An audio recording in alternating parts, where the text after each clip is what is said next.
Ndochenda mazuva apfuura mukoma wakauya vakatibatsira vakandisira mari. Ndochenda mukoma zvakadzwa gwendo vakauya vakatenga grosari rakawandisa vanditengera ndakatoisirwa pekutonzi muchengeterei pake ega aone chekudya. Naizvozvo nhasi ndigere vakasiya mari inoita $60 kumusoro ndotomwawo zvinhu zvinoita vanhu.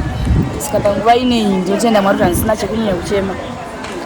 Mwana wandakabatawo uyu akutombokwanisa kupfekawo zvinhu zvinotova zvakatonango inini ndichitopfekedzawo mwana wangu hazvina anonditorerawo zvinenge zvava zvirini mukati. Saka ndongotenda kumhuri yeZimbabwe kuti ndakaona rubatsiro kusvika izvezvi ndiri kubatsirwa. Pandinawo ndinokungotenda zviri kuitika kuti zviri kubatsirawo isusu vasungwa, zviri kunyabatsira inini mukati mesituation yanga ndinayo. Ndichinyanya kutenda kune mimi makauya kuzotibatsira kuti ndibatsirikane nhasi. Ndonyanya kutendawo imimi kuti ndiri kuzoyamurika, ndinoyamurika ndiriwo kunyeba pakauyawo chinhu chinzi chinde changu aiwa ndobatsirikana. Mashoko amunawo kuna mai chihopu nhasi ndo ane chirongwa chavauya nacho ndeyekuti kudii kuna amai vanga vauya muzuva ranhasi?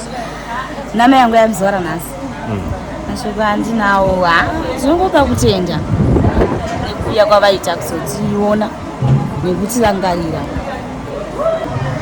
Nyaya yangu yengarire kungotiwo panoitikewo nyaya vanhu ngavatange vatarisa vasati vatitongawo, nekuti dzimwe nguva tiri kungopika majeri enhau idzodzidzi.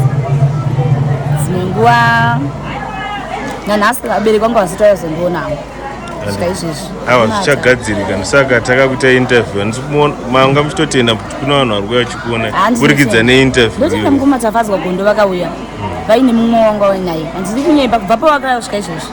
Ndigere handina nhamo baba rezvino ndiri kutoyo mwana wangu ari kutozvikawo zvinoita vanhu ndakutofarawo sevamwe namukomaredi vakauya vakandibatsira zvakare.